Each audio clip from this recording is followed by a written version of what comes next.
salaamaaleykum yéen a ngi ak Sala bu seen émission fee mu fi ak feneen dernière ligne droite lii mënta ñàkk ñu indi dessert bu gaaw yomb sans cuisson facile à faire bu ko defee gis ngeen ko noonu am nañ 150 grammes de crème liquide ñu daal di ciy laal benn cuillère à soupe de sucre glace daal di ciy laal gis nga benn cuillère à soupe de mascarpone ku amul mascarpone aussi amul benn problème mën nga defar sa chantilly rek ak sa crème ak sa sucre glace gis nga ñu daal di koy fouetter li ci am importance nag mooy que ni crème bi dafa war a sedd guy gis nga man dama jël crème bi sotti ko ci saladier bi boole ko saladier bi crème bi yëpp dugal ko ci congélateur bi benn 15 minutes mu téye bu ko defee booy monter sa crème gis nga doo am benn difficulté day ñëw monter wu nice voilà gis nga ko noonu bu ñu monter suñu crème ba mu ferme boo yëkkatee kii bi da ngay gis mu defal la bec d'oiseau bi nga retourner ko gis nga bu këppuwul mooy que ni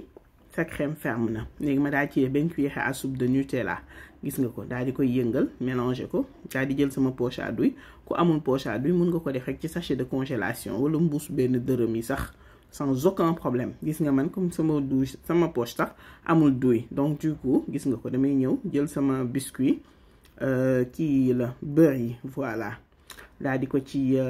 def daal di koy nettoyer gis nga ko jékki-jékkal ko ci côté yi mu rafet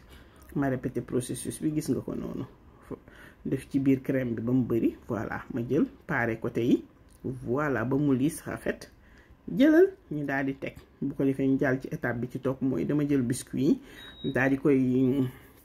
mixer ba mu nooy rek gis nga di ko def ci rebord yi ku mu neex tam mën nga ko def gerte noix de cajou lu leen neex voilà c'est à vous de voir man biscuit yi moo ma gënoon jege rek ma daal di koy mixer def ko ci rebord yi daal di ñëw dresser leen ko mënta ñaa gis nga defaat tuuti crème ci kaw noonu pour faire joli teg ñaari suprême d'orange jëlaat biscuit bi wis ci kaw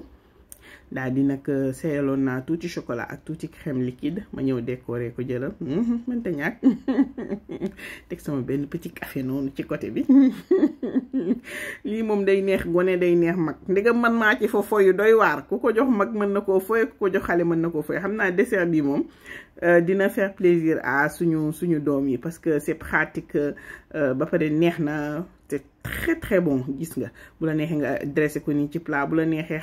nga jaar di jël ko noonu rek jox ko xale bi mu téye ko noonu di ko